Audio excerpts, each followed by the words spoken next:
I want to thank all the witnesses for their testimony. It was excellent, and kind of great segue into the line of questioning. I'll now recognize myself for 5 minutes in the first round. So I spoke in my opening statement about John Kerry's words that the end of the Monroe Doctrine was upon us, and we've kind of seen a U.S. disengagement in the region. It just doesn't rest with this president. It actually transcends a number of presidents. And so do you believe, and I'm asking all witnesses, do you believe the U.S., the lack of U.S. leadership and engagement in Latin America and the Caribbean, and Secretary Kerry's comment there, the Monroe Doctrine is over, has impacted China's objectives and actions in Latin America? Dr. Ellis? Your mic on there? A wonderful and very important question, Mr. Chairman. I have the opportunity to interact regularly with colleagues in China, and I remember at least 3 colleagues shortly after Secretary Kerry's speech before the OAS actually called me or emailed me saying, did he really mean it? Clearly, China looks for signals, and I think that was an important signal that at the very least China should not decelerate its pursuit of economic and strategic objectives in the region.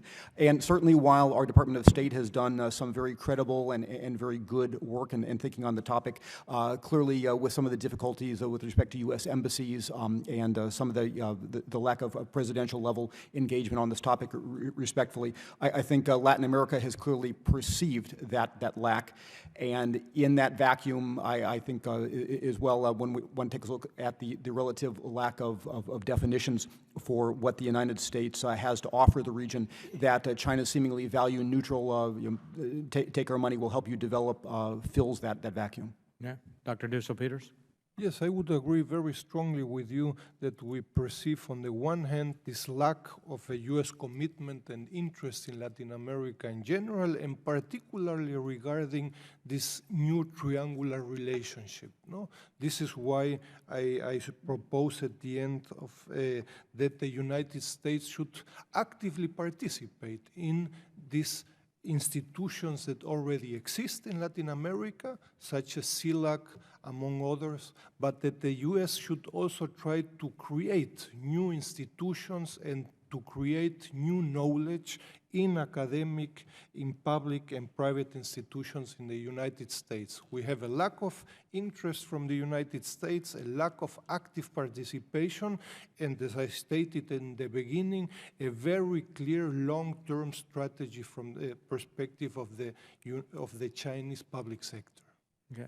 Ms. Joseph Harris, I'm going to ask a question to you a little bit differently. Let me first say that very impressive resume, and look forward to reading some of your works. And so let me ask you the same question, just kind of a different way. Do you think if the U.S. was engaged more in looking for trade opportunities and reaching out, spending more time focused on this hemisphere and working with our neighbors and friends here, do you think that would create less of a opportunity for China? Thank you very much, Chairman. Firstly, what escapes us sometimes is that the U.S. does in fact have a fairly strong trade relationship with the Caribbean and Latin America. That is a historic relationship. However, the engagement appears to have weakened immediately after the events of 9/11. There was a dropping of the ball, as it were, as America, and rightly so, needed to redirect much of its interest to the Middle East. And that is the period in which China saw as a strategic opportunity. And there is where many of the inroads had been made diplomatically, economically, and culturally. However, we have a very strong history of interoperability between our respective militaries, and that is something that we should seize upon and consolidate. And one of the things that I had said in my original text is that without security and good governance, there could be no chance of economic sustainability. So that we need to revisit that strong history of interoperability, continue to probably fortify the CBSI initiatives, and then build from there in terms of exploring areas in which that have been fallen off in trade, like the CBSI, begin to explore those areas and see how we could improve. But I'm pretty hopeful that it can be done. We've got a recent change in political administration in Guyana and Trinidad and Tobago recently. And those very countries who had been instrumental in the early 2000s in bringing together a robust security architecture. So we continue to look to the United States and our colleagues in the military and the security industries to invigorate those types of relationships. Thank you, Chairman. Oh, thank you. Ms. Myers, do you think the lack of U.S. engagement opens a void, and do you think that China would not have this opportunity if the U.S. was more engaged? Absolutely. I believe that U.S. disengagement in the region provides or has provided considerable space for China and other partners, economic partners, to engage quite a bit over the past few years. But I think this also has to do with what many Chinese scholars are calling diplomatic transformation. And this is not a well-defined concept, but I think the general idea is the development of a diplomacy or a diplomatic presence that is consistent now with China's global growing role.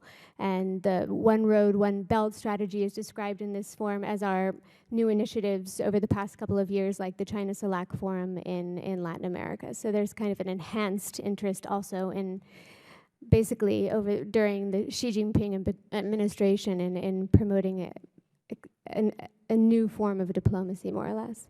Right. Mm-hmm. Yeah, my time's just about up. I just want to ask Dr. Dussel-Peters, what do you think about the railroad between Peru and Brazil? You know, China's investing this kind of money, you know, that with lack of any sort of highways and other ways other than the Amazon to move goods and services and people around, the railroad could be a game changer. What are your thoughts about that?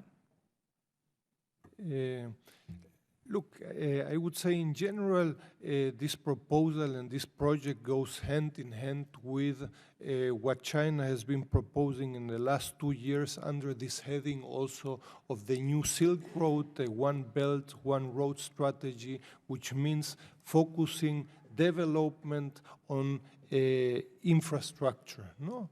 So there are a group of fundings. We have added up more than $150 billion that China has been committing for infrastructure projects, and this project could be one of these. By the way, you have to be careful also that not all the partners of these projects have been informed of the project, no? Which means this project was launched in Brazil and other countries such as Peru were also informed by the news, no? Usually you would think that you would work the other way around, which means you would work 2 years and then you inform about this publicly, no? Right. It's not the only project that has been launched this way, and there are a group of big projects all over Latin America that can change the geostrategy and this new triangular relationship very profoundly, particularly the canal of Nicaragua, that is very close to the United States. Thank you very much. My time's up. We were there in November last year, Congressman Yoho, Congressman Salmon, with Chairman Royce, and just knowing the geography and watching that, it's fascinating to me that they would do that. I look forward to talking more about that. I recognize the ranking member for 5 minutes.